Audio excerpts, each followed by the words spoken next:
Good morning, all of you. Students, do you know earlier the substances which are around us, they are classified into two groups according to their taste. There are two groups according to the taste. One group of the substances which are sour in taste, and other group is having the substances which are bitter in taste. And today I'm going to start the chapter about these substances. Uh, what is the name of these substances? Uh, how they are classified? What is the nature? What is the occurrence of these substances? And the chapter is acid, bases, and salts. As I said, the substances around us, they are classified into two groups, acids and bases, according to their taste. That means the substances which are sour in taste, they are known as acids, and the substances which are bitter in taste and have a soap-like feel. When we touch when we touch bases, we feel like soap. They are bases. That means the substances having bitter taste and soap-like feel, they are known as bases, and the substances which are sour in taste, they are acids. But acids are dangerous, they are corrosive in nature, so we can't test all the acids. Then how can we know that the given substance is an acid or a base? So students, now without testing it, because as I said, they are dangerous, they are corrosive in nature. So without testing these substances, how can we say that the given substance is an acid or a base? So we will study later in this chapter that there are some indicators. By using them, we can decide that the given substance is an acid or a base. There is one question that by using indicator, we can say that the given substance is acid or base. But when the chemical formula of the substance is written and we have to say that which substance is an acid and which is a base, then how can we recognize that the given substance is acid or base? Now I am going to show you some chemical formula and how can you recognize that. So the first formula I am going to write is H2SO4. It is sulfuric acid. Second is HNO3. It is nitric acid. Third is HCl, which is hydrochloric acid. Fourth is H3PO4, which is phosphoric acid. And fifth is H2CO3, which is carbonic acid. Now, by watching all these formula, you can say that there is one thing which is common in all these chemical formula, that is hydrogen. And when we prepare a solution, aqueous solution of an acid, then what will happen?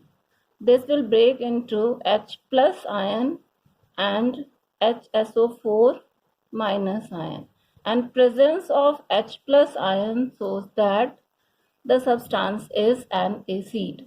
You will study about these things in higher classes, but for recognition of an acid, you can say that if there is the presence of hydrogen like this, these substances are acids. Now bases. Now I am going to write some chemical formula of bases. The first one is sodium hydroxide, NaOH. Second is potassium hydroxide, KOH. third is magnesium hydroxide, and fourth is calcium hydroxide. Now, what is common in all these chemical formula? You can say that hydroxide, OH, is common in all these chemical formulas. That means if OH is present, then only we can say that the given substances are bases. This is the simple way which can by which we can say that the given formula is of an acid or a base.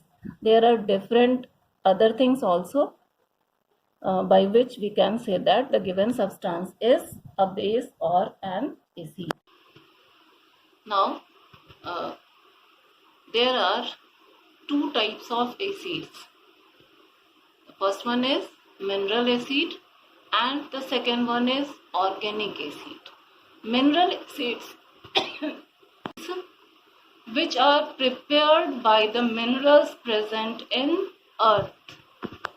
Mineral acids are the acids which are prepared by the minerals present in earth's surface, and they are the strong acids.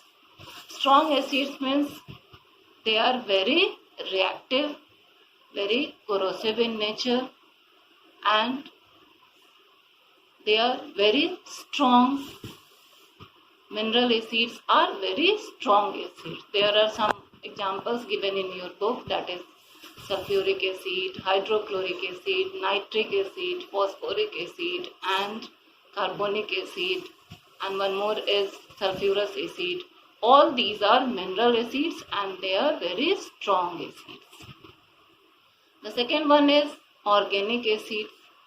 Organic means the substance which is related to life, living things. That means the acids which occur naturally in a fruit, vegetable, or in insect is known as organic acid. That means the acids which occur naturally in living things, they are organic acids. There are some acids present in fruits like citric acid, which is present in orange, lemon, amla. Then tartaric acid, which is present in tartaric acid, which is present in tamarind. And there are some other acids which are present in different fruits, and one acid which is present in insects, that is formic acid. You have felt the sting of bees. The sting contains the acids, and when these insects bite us, they inject the acid inside our body, and then we feel the burning sensation. Due to the injection of that acid by the insect causes the burning sensation and pain also. This is due to the presence of formic acid in their sting. Acetic acid is present in vinegar, which is used in your homes also. Now students, I think this is enough for today. That's all. Thank you.